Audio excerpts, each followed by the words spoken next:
Vamos a leer del versículo 14 al 16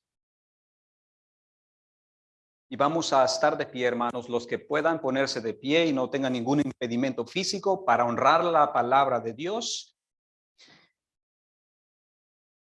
La palabra del Señor dice así: por tanto, teniendo un gran sumo sacerdote que traspasó los cielos, Jesús, el Hijo de Dios, retengamos nuestra profesión. Porque no tenemos un sumo sacerdote que no pueda compadecerse de nuestras debilidades, sino uno que fue tentado en todo según nuestra semejanza, pero sin pecado.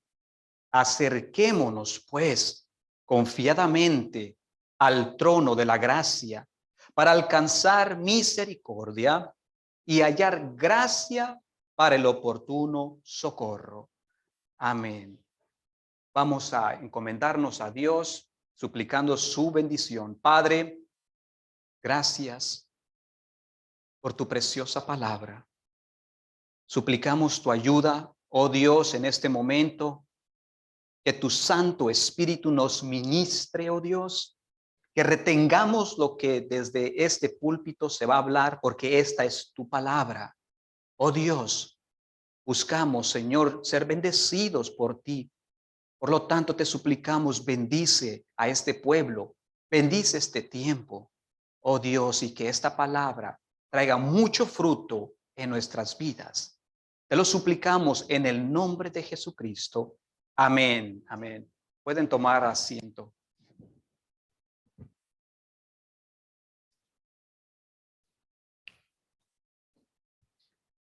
Esta porción bíblica que nosotros hemos leído, hermanos, es uno de esos pasajes que se conocen en las Escrituras como pasajes transitorios o pasajes de transición.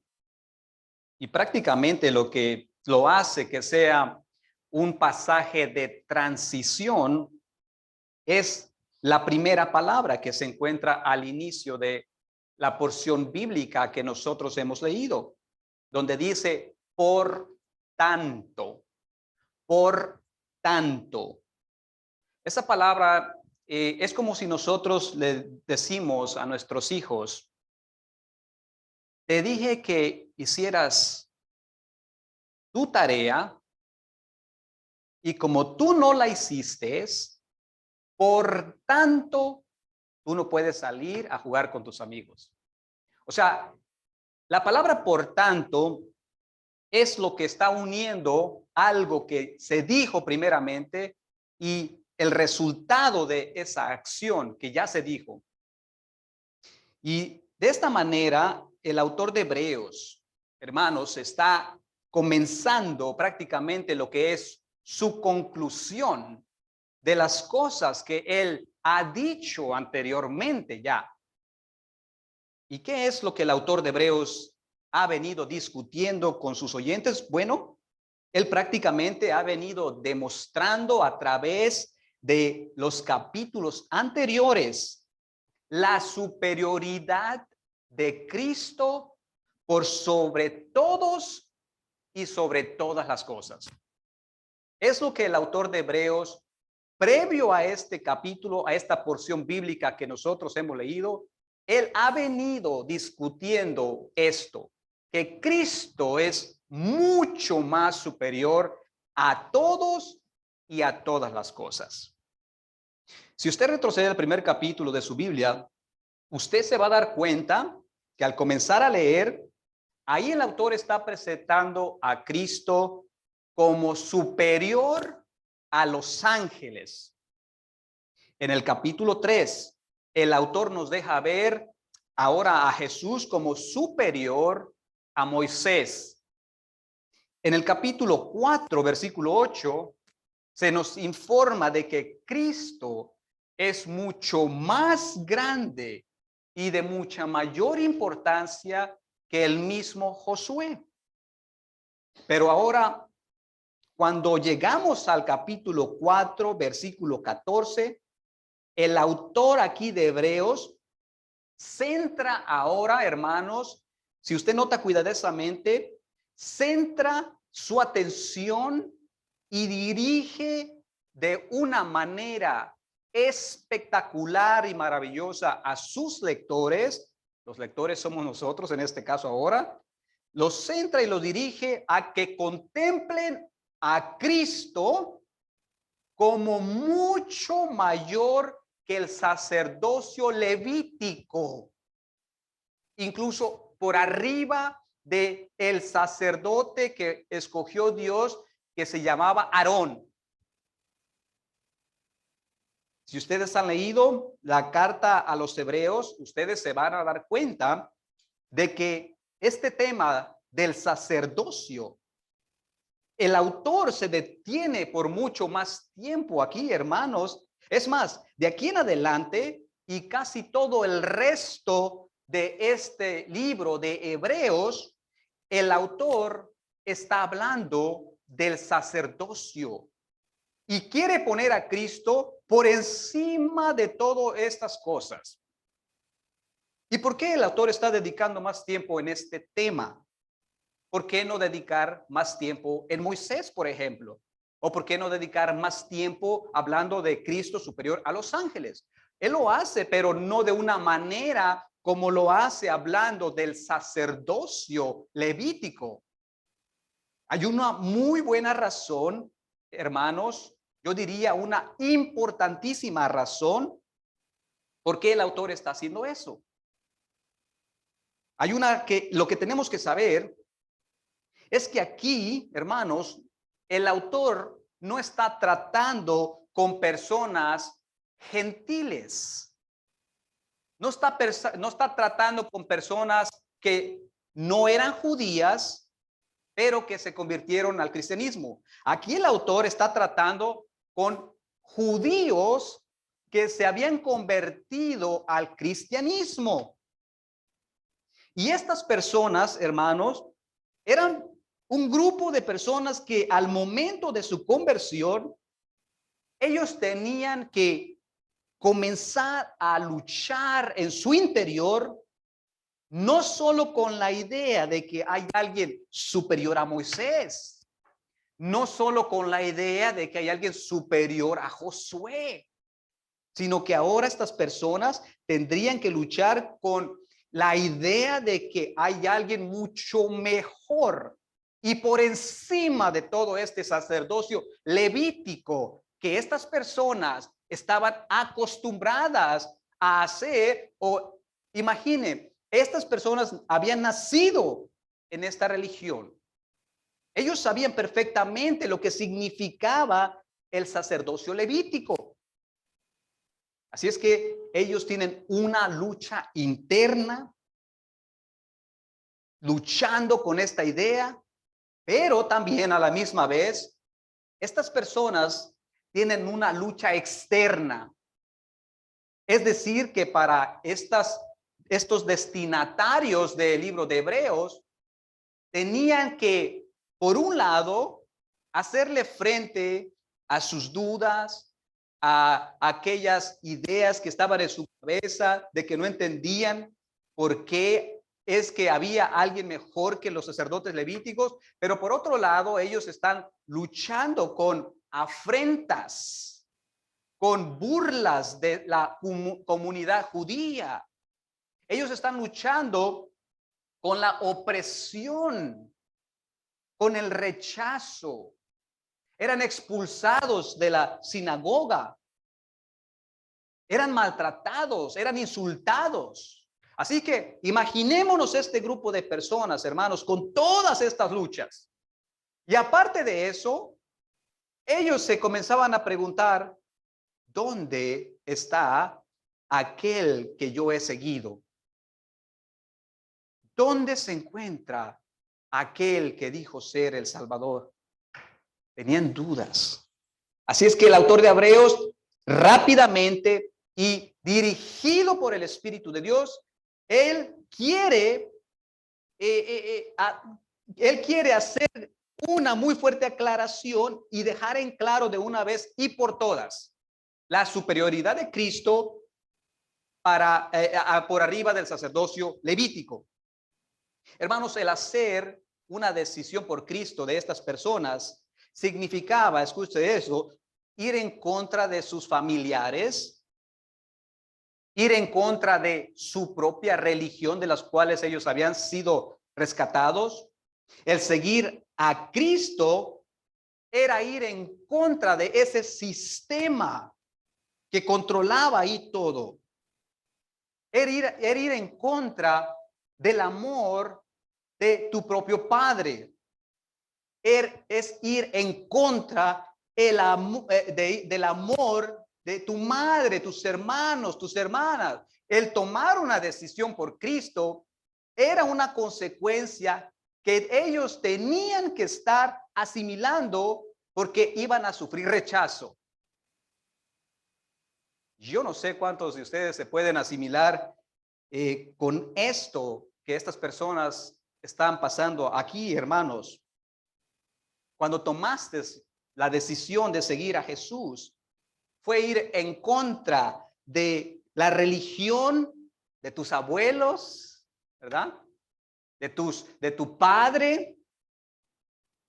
Fue ir en contra de las creencias de tu mamá. Es como si te estás poniendo en contra de tu familia. Ellos lo ven así. Y yo en mi caso, hermanos, yo les puedo decir que el día que Dios por su gracia me llamó y me permitió ver el evangelio, la maravilla que es estar a los pies de Cristo. Hermanos, ese día parece que, mire, yo me recuerdo que tenía familiares que llevaba años sin que yo tuviera una conversación con ellos. Nunca, ya tenía muchos años. Pero cuando ellos se enteraron de que yo hice una profesión de fe y que decidí seguir a Cristo, lo primero que hicieron fue llamarme. Oh, sí. Y ¿sabe lo que? Ellos no llamaron para preguntar cómo estaba.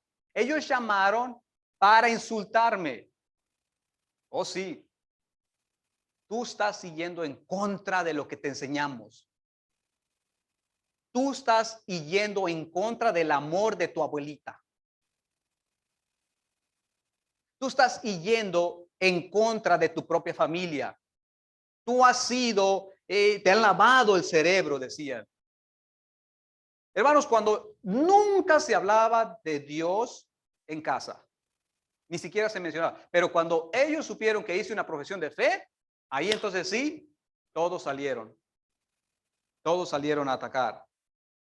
Me recuerdo que en mi trabajo también, incluso un amigo mío que se decía, cuando él se enteró de eso, ¿sabe lo que hizo? Me escupió los pies y me dijo, no quiero saber de ti.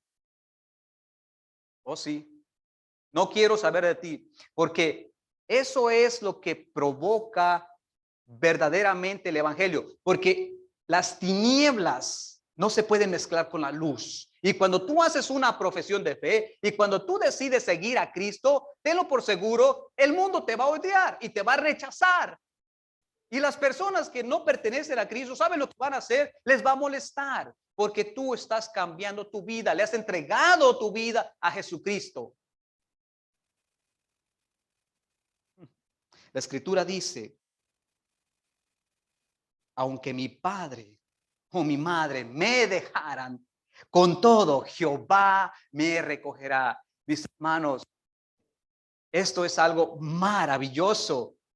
Y el propio Señor Jesucristo nos hace una promesa diciendo en el Evangelio de Mateo 19, y todo el que haya dejado casas, hermanos, hermanas, padre, madre, hijos, tierras, dice, por causa de mi nombre, dice el Señor Jesucristo, recibirán 100 veces más y la vida eterna tendrán por su herencia. Wow. Así es que espera tener rechazo cuando tú decidas seguir a Cristo.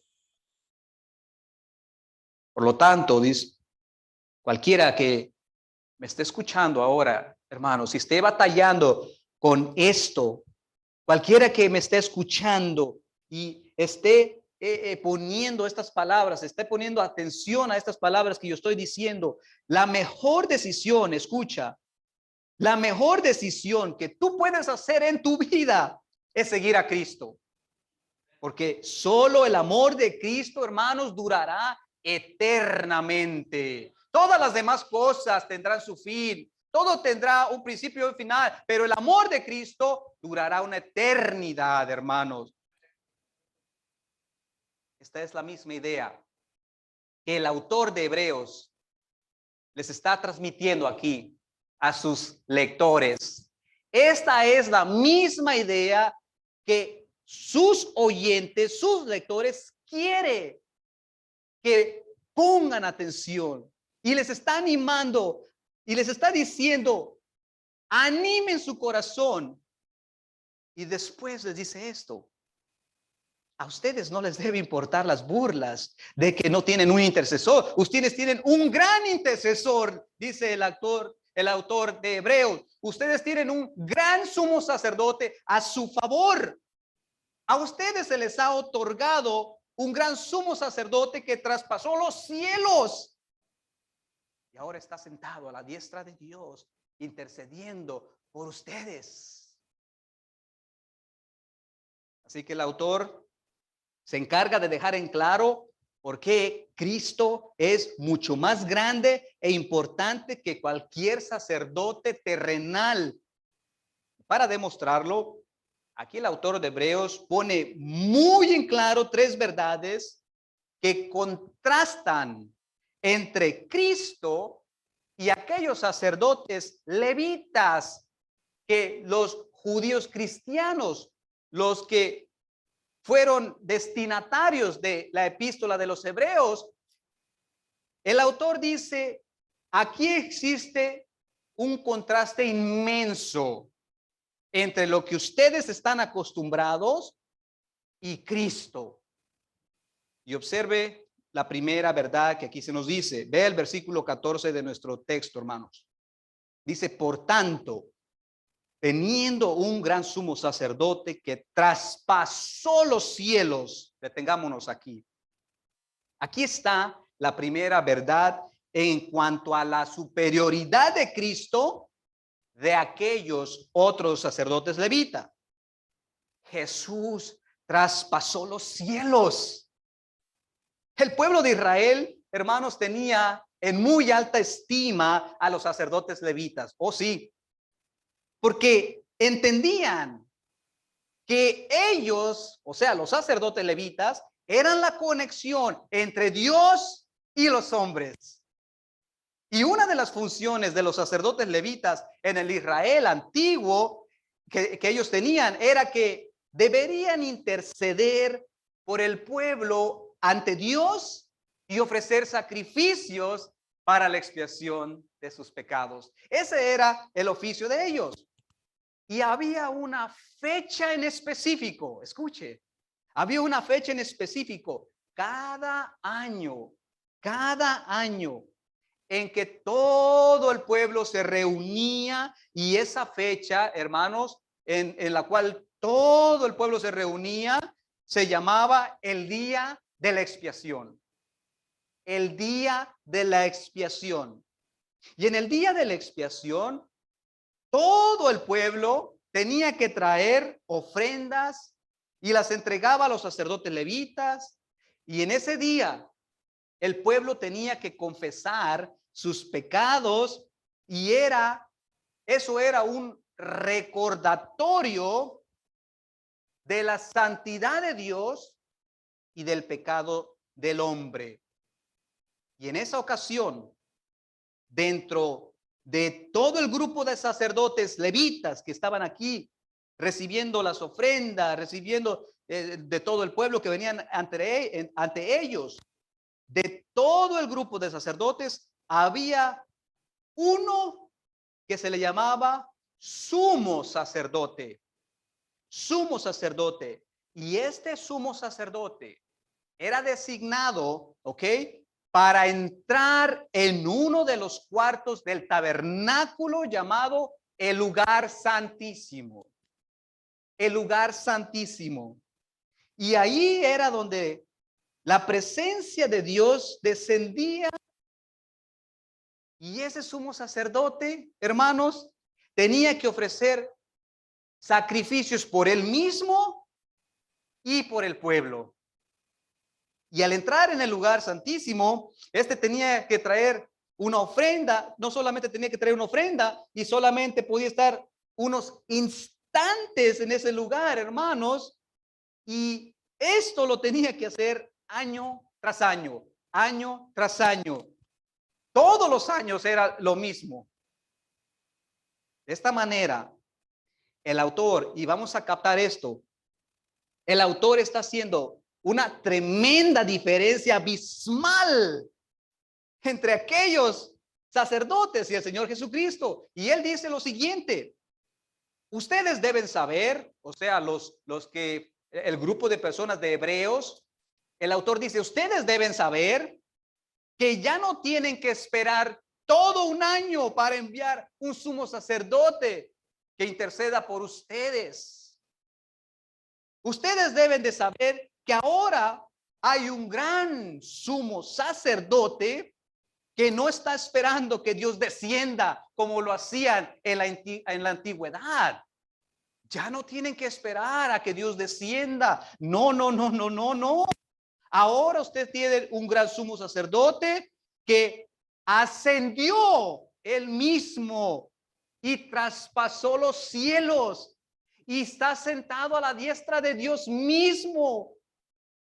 Ustedes tienen algo mucho mejor, le dice. Esto es mucho mejor para ustedes. Jesús traspasó los cielos y ahora está a la diestra de Dios Padre. ¿Sabe qué? Y ahora Él está intercediendo por ustedes. Él está intercediendo por ustedes. Veamos algunas citas bíblicas acerca de esto. Primera epístola de Pedro 3:22 dice: quien habiendo subido al cielo, hablando de Cristo, está a la diestra de Dios. A él están sujetos ángeles, autoridades y potestades. Romanos 8:34. ¿Quién es el que condenará? Cristo es el que murió, más aún, el que también resucitó, el que además está a la diestra de Dios. Y luego dice, el que también intercede por nosotros.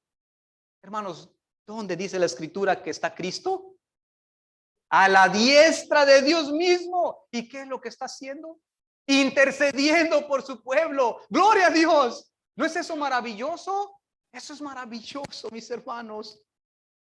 Cristo ha venido a ocupar este oficio a favor de su pueblo. Hebreos 10:12 dice, pero Cristo, escuche, habiendo ofrecido una vez y para siempre un solo sacrificio por los pecados, se ha sentado a la diestra de Dios, a la diestra de Dios. De esta manera, hay un recordatorio aquí que a Cristo Jesús se le ha otorgado el oficio del gran sumo sacerdote por su pueblo, por la gran victoria que él obtuvo en la cruz, hermanos. Él no necesitó un cordero como lo hacían los levitas para hacer el sacrificio y después entrar a ese lugar santísimo. No, él mismo fue el cordero inmolado, el cordero perfecto que dio su vida por su pueblo. Él no necesitó de 2, 3, 4 sacrificios, sino que uno le bastó, porque su valor es eterno, es inmenso. He aquí, hermanos, el gran sumo sacerdote que los hebreos tenían que abrazar.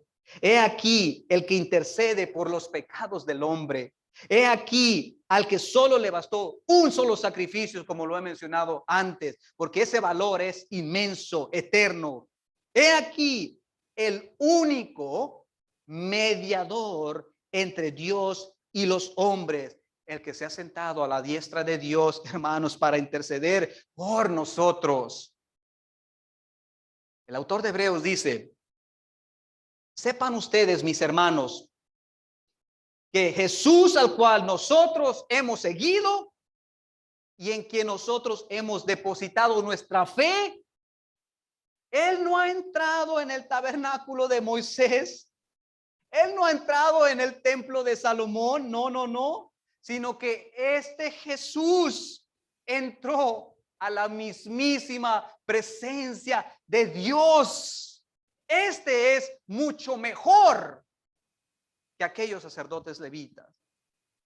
Él ha traspasado los cielos. Él ha llegado donde ningún hombre jamás podría haber llegado, mis hermanos. Él ha llegado donde ningún sacerdote levita, por más ritos que esta persona hiciera, jamás podría llegar ante la presencia allá en el cielo con Dios Padre. Pero Cristo sí. Pero Cristo sí. En segundo lugar, Cristo es mejor sumo sacerdote porque este gran sumo sacerdote es el mismísimo Hijo de Dios. Oh sí. El autor de Hebreos les dice, no solo tenemos un gran sumo sacerdote que ha traspasado los cielos, sino que además Él se ha sentado a la diestra de Dios. Observe, versículo 14. Por tanto, teniendo un gran sumo sacerdote que traspasó los cielos, ¿y qué dice lo próximo, querida iglesia? Jesús, el Hijo de Dios.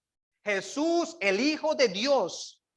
Este es aquel a quien Hebreos está presentando como mayor que todos, como superior a todos. Este es aquel que los destinatarios de esta carta, hermanos, deberían contemplar, adorar, abrazar. Este es el gran sumo sacerdote que les fue dado a su favor. No fue cualquier persona israelita. No fue cualquier persona que de la descendencia de Aarón. Este sumo sacerdote es el mismísimo Hijo del Dios viviente. ¿Quién podrá compararse con él? ¿Qué sacerdote levita podría igualar a nuestro Salvador, hermanos?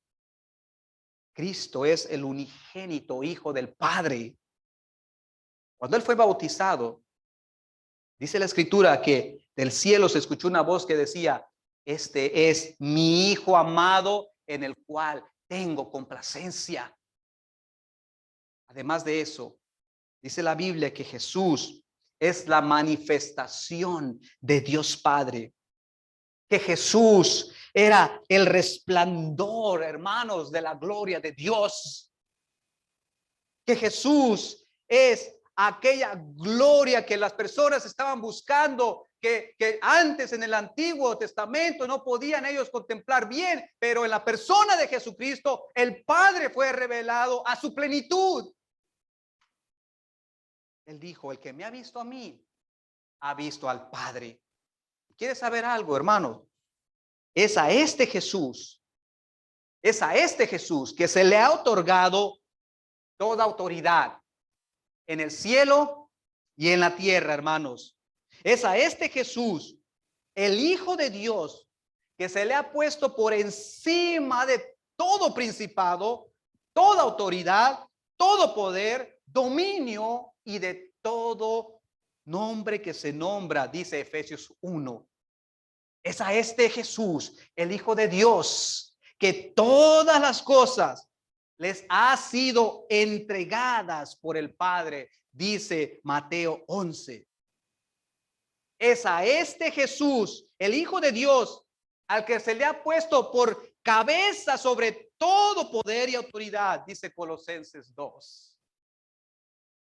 Es a este Jesús, el Hijo de Dios, el cual toda rodilla se doblará, los que están en los cielos y los que están en la tierra, aún los que están debajo de la tierra, dice la palabra. Es a este Jesús, el Hijo de Dios, el que señorea sobre todas las obras y todo se ha puesto bajo sus pies. Entonces díganme, ¿por qué insisten en buscar en el hombre la intercesión, teniendo ya ustedes lo mejor? ¿Por qué buscan seguir todavía los ritos, tradiciones de sus antepasados, cuando ustedes ya han sido librados de esas cosas, librados de ese sistema, y ahora en Cristo ustedes tienen libertad? Han sido libertados. El pecado de ustedes les ha sido perdonado. Se les ha otorgado un intercesor que intercede por ustedes día y noche. De esa manera, mis hermanos, ¿sabe qué? De esa manera, hay muchas personas que se refugian y que buscan una experiencia con Dios en ritos, en tradiciones. Hay muchas personas que buscan tener un encuentro con Dios en estatuas, en imágenes, en cosas que para nada aprovecha, cuando tienen un intercesor que está a la diestra del Padre, Jesús, el Hijo de Dios. ¿Por qué no ven que solo Cristo es el medio para poder llegar a Dios y nadie más? ¿Por qué no pueden ver eso? ¿Por qué no ven que se ha otorgado solo un intermediario entre Dios y el hombre? Uno fue el que murió en la cruz por tus pecados. Uno fue el que vivió una vida perfecta para que tú fueras hecho perfecto, dice la palabra. Uno fue el que resucitó. Uno fue el que ahora intercede a la diestra de Dios Padre por tu vida. Nadie más. Cristo Jesús, el Hijo de Dios. Nosotros tenemos un sumo sacerdote poderoso, glorioso, maravilloso. Nosotros tenemos al mismísimo Hijo de Dios a nuestro favor, a nuestro favor. Nada se puede comparar con eso. En tercer lugar, ¿por qué Jesús es mejor sumo sacerdote? Porque fue, hermanos, sin pecado y misericordioso. Sin pecado y misericordioso. Dice el versículo 15 de nuestro texto principal. Observen su Biblia. Porque no tenemos un sumo sacerdote que no pueda compadecerse de nuestras debilidades, sino uno que fue tentado en todo según nuestra semejanza, pero sin pecado, dice la palabra de Dios. Definitivamente, hermanos, esto tuvo que haber animado el corazón de aquellos hermanos hebreos que estaban recibiendo esta epístola. Ningún sacerdote levita estuvo absento de pecado. Todos por igual habían pecado. Es más, Romanos 3:23 dice que todos han pecado y están destituidos de la gloria de Dios. Dice Pablo en el libro de los Romanos que hemos caído todo mundo bajo el mismo juicio, porque todos somos pecadores. Mas hubo uno que no sufrió pecado, hubo uno que fue perfecto, hubo uno que fue puro, sin mancha, perfecto en toda su vida. Jesucristo. Jesucristo. De esta manera el autor dice, aquí hay un sumo sacerdote mucho mejor, porque estos de acá eran pecadores, con pecado, pero este es sin pecado. Este es mucho mejor. Hemos dicho que aún estos sumos sacerdotes tenían que ofrecer sacrificios por ellos mismos y por el pueblo, pero no fue así con nuestro glorioso Salvador, hermanos, porque Él fue perfecto en todo. La Escritura afirma una y otra vez la impecabilidad de Jesucristo. Impecabilidad de Jesucristo. Primera de Pedro nos dice que nunca cometió pecado, dice la Escritura, ni se halló engaño en su boca. Su perfección, hermanos, fue la clave para que su sacrificio fuera agradable al Padre. Jesús fue tentado en todo, dice Hebreos, en todo fue tentado, pero sin pecado, sin pecado. ¿No era este mejor sumo sacerdote para aquellas personas destinatarias de la epístola de los Hebreos? ¿No este fue un mejor sumo sacerdote que fue puro y sin mancha, que no se encontró nada imperfecto en él? Este es mejor sumo sacerdote, les dice el autor de Hebreos a estas personas. ¿Acaso no les convenía mejor tener como sumo sacerdote a alguien perfecto en vez de alguien pecaminoso. Alguien que se compadezca de nuestras debilidades, además de todo esto. Nuestro Señor se compadece de nosotros. Observe el versículo 15 donde dice, porque no tenemos un sumo sacerdote que no pueda compadecerse de nuestras debilidades. Ahí está, hermanos. Sino uno que fue tentado en todo. El Señor Jesucristo entiende nuestras debilidades, hermanos. El autor de Hebreos dice, ustedes están sufriendo persecución. Cristo sufrió persecución también por parte de estos mismos religiosos que los persiguen a ustedes. Ustedes se sienten rechazados por amigos y familiares.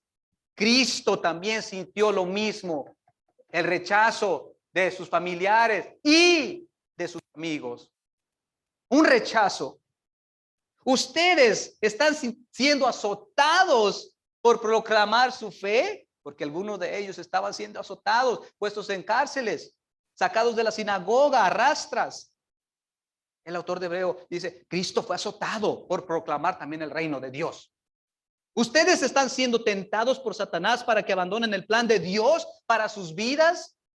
Sí, porque ellos ya tenían en su mente abandonar la fe. Algunos de ellos tenían pensado abandonar la fe. Pues el autor de Hebreos nos recuerda, Cristo fue tentado en todo. Cristo también fue tentado por Satanás en el desierto y salió victorioso. Porque no tenemos un sumo sacerdote que no pueda compadecerse de nuestras debilidades. Yo no sé a quién Dios ahora mismo, hermanos, le está hablando. Yo no sé de qué manera esta palabra te va a llegar a tu corazón, a tu vida. Y yo no sé la manera de que Dios va a obrar, incluso después de que se grabe este mensaje con alguna persona que escuchará. Pero ten por seguro que la Escritura afirma que Jesucristo entiende nuestras debilidades.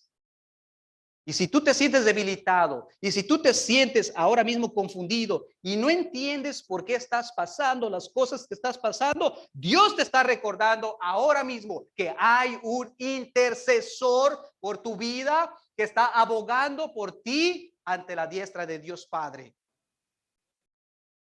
Si estás contemplando regresar a tu vida pasada, así como estos cristianos judíos estaban contemplando a regresar a su antigua vida, no lo hagas. No lo hagas. Tú tienes que saber que hay terribles consecuencias si lo haces. Pero también tienes que saber que Dios está sosteniendo tu fe. Si te estás preguntando, ¿dónde está Dios en mi tribulación? ¿Dónde? Así como estas personas, algunos de ellos se preguntaban, ¿dónde está Dios por todo lo que estoy pasando? Dios está intercediendo a tu favor. Dios está intercediendo a tu favor. Deuteronomio 31:4 dice que Él está marchando al frente de ti y estará contigo. Dice, nunca te dejaré, dice la palabra, ni te abandonaré. Y después dice, no temas, ni te desanimes. No temas, ni te desanimes. Cristo está contigo en medio de las tormentas, así como estuvo con sus discípulos en aquella tormenta que se levantó. Si estás pensando que eres muy débil, Cristo está intercediendo por ti ahora mismo para fortalecer tu fe. El poder de Dios se perfecciona en tu debilidad, como dice la Escritura. Sabes que uno de los pasajes bíblicos, hermanos, que más nos permiten entrar al corazón del Señor Jesucristo y explorar su gran amor y su intercesión es en la oración sacerdotal de Juan capítulo 17. Ahí podemos ver el corazón de nuestro Salvador intercediendo por su pueblo, por sus discípulos. Y si nosotros depositamos todo nuestro corazón y meditamos en este capítulo 17 de la oración del Señor Jesucristo por nosotros, nos vamos a dar cuenta lo maravilloso que hay en su corazón y cómo Él nos ama. Escuche la forma que Él intercede por su pueblo. Sacada de esta intercesión, Él intercede para que conozcamos las cosas de su reino. Él intercede para que seamos guardados en el nombre de Dios. Él intercede para que retengamos su palabra. Él intercede para cumplir los mandamientos. Él intercede para que seamos santificados. Él intercede para que seamos protegidos del mal. Él intercede para que seamos perfectos. Él intercede para que tengamos unidad. Él intercede para que reflejamos su gloria en este mundo. Él intercede para que estemos donde Él está. Y Él intercede para que contemplemos su gloria y para que experimentemos su amor.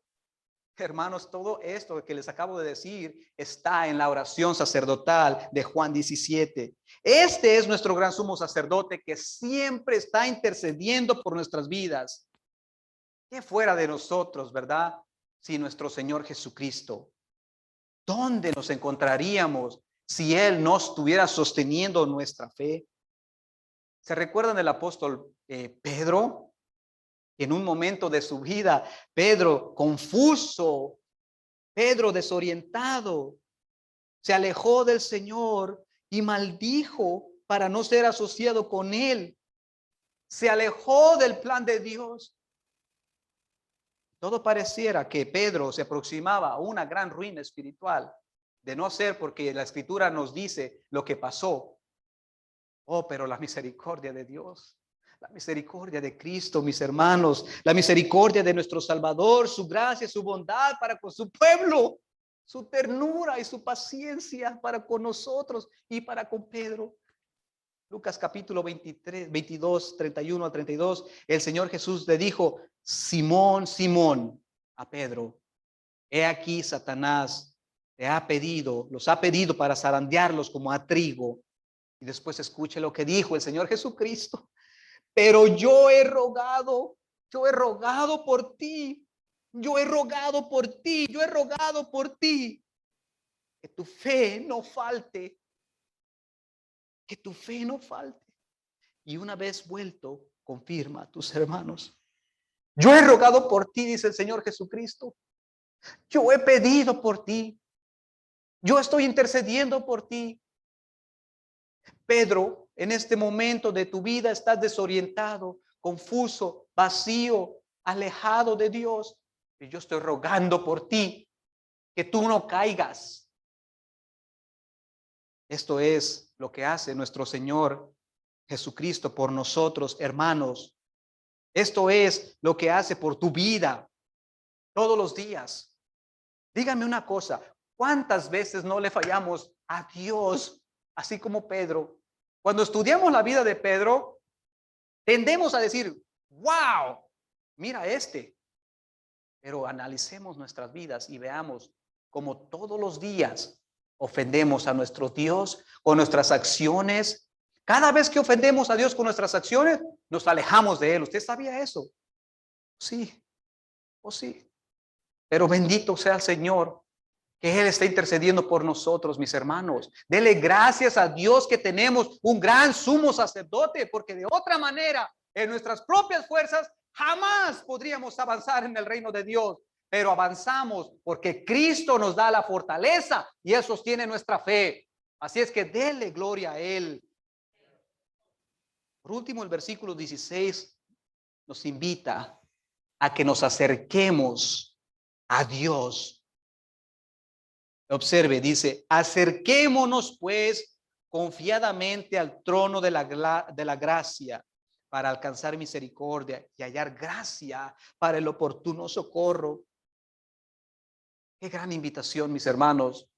¿Cuándo fue la última vez que usted estuvo ante el trono de Dios derramando su alma, sus lágrimas? ¿Cuándo fue la última vez que te acercaste confiadamente, sabiendo que Él es todopoderoso para responder por tu súplica?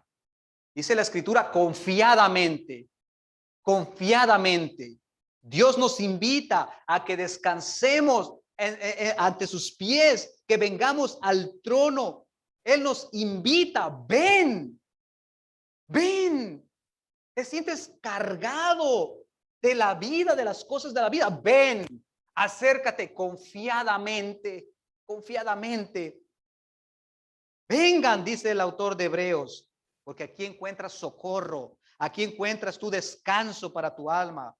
Hermanos, la cortina que nos separaba de un Dios 3 veces santo y unas personas pecadoras ya ha sido rasgado, quedando la entrada libre para que entremos ante la mismísima presencia de Dios por la obra que Cristo hizo.